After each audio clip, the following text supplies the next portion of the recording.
In 1861, Union General Winfield Scott initiated a blockade of all the Confederate ports to keep supplies from reaching them. One of these blockades was at the Roanoke River entrance in the Albemarle Sound in North Carolina. The Union blockade used wooden ships. The Confederates decided to build an ironclad warship to attack the wooden ships and free the river of them to allow movement of supplies to the Confederates. It was designed to carry 2 large cannons that were on swivels so that they could fire 360 degrees by using a forward and rear port and 2 ports on each side. There was also a ram built into the nose of the ship. The ship would not be built in a deeper part of the river where the Union could interfere with the construction. They decided to build the ironclad in a cornfield located by the Roanoke River, where it was too shallow for the Union vessels to reach. The construction took more than a year.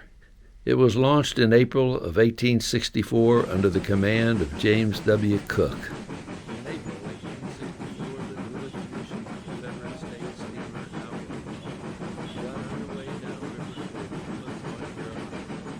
Its mission was to clear the river of all Union vessels so that General Hoke's troops could storm the forts located there.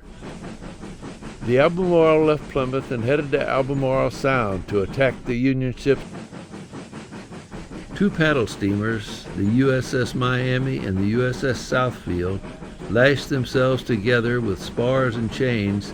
Turning back sharply into the river, he rammed the Union Southfield. Albemarle's ram became trapped in Southfield's hull from the force of the blow, and her bow was pulled under as well.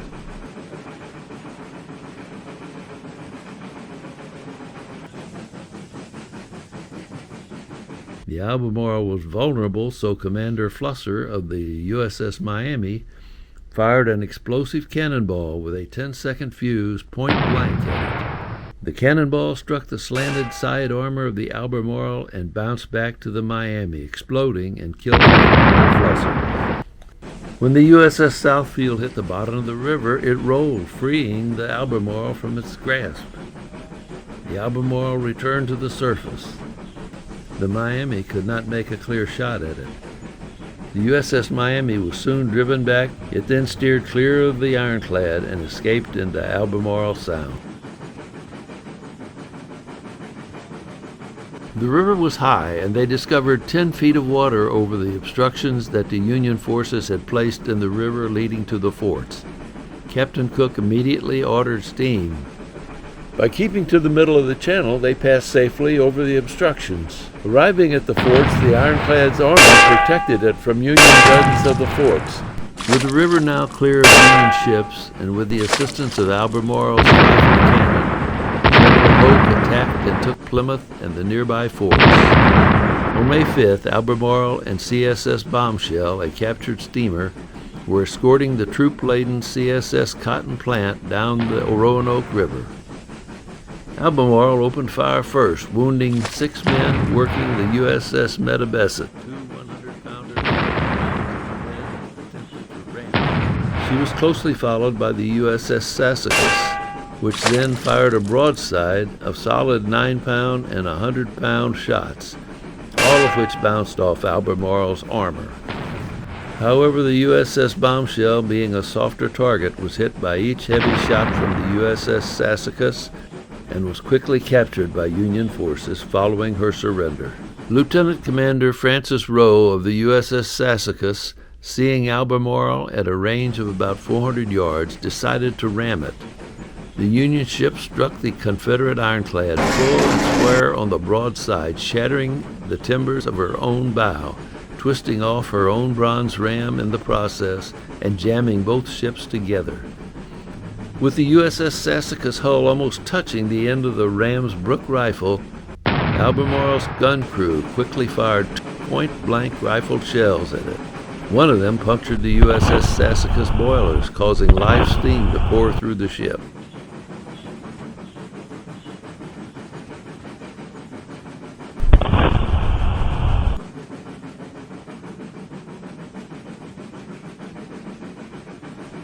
Sassacus was able to break away and drift out of range.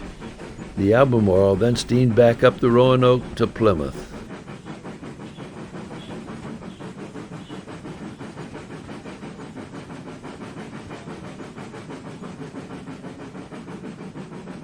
Albemarle successfully dominated the Roanoke River and the approaches to Plymouth through the summer of 1864.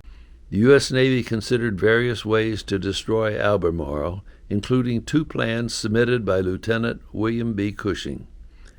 They finally approved one of his plans, authorizing him to locate 2 small steam launches that could be fitted with spar torpedoes. Cushing discovered 2 30-foot picket boats under construction in New York and acquired them for his mission. On each he mounted a Dahlgren 12-pounder howitzer and a 14-foot spar with a torpedo attached at the tip of the spar. One of the boats was lost at sea during the voyage from New York to Albemarle Sound. The other boat arrived safely with its crew of 7. On the nights of October 27th and 28th, 1864, Cushing and his team began working their way upriver toward Plymouth under the cover of darkness. As they got closer to the ironclad, they quickly discovered that she was defended against approach by floating logs. The logs, however, had been in the water for many months and were covered with heavy slime. The steam launch rode up and then over them without difficulty with her spar fully against the ironclad's hull at the waterline. Cushing stood up in the bow and pulled the lanyard, detonating the torpedo's explosive charge. The explosion threw Cushing and his men overboard into the water. Cushing's daring commando raid blew a 6-foot-long hole in Albemarle's hull at the waterline. She sank immediately in the 6 feet of water, and below her she settled into the heavy river-bottom mud. The upper part of the ironclad stayed mostly dry. Confederate Commander Alexander F. Warley, who had been appointed as her captain about a month earlier, salvaged both of Albemarle's rifled cannons and shells to be used to defend Plymouth against subsequent Union attacks. Cushing had stripped off most of his uniform and swam to shore, where he hid until daylight, avoiding the hastily organized Confederate search parties. The next afternoon he was finally able to steal a small skiff, and he began slowly paddling downriver using his hands and arms as oars. He finally reached the Union forces at the river's mouth.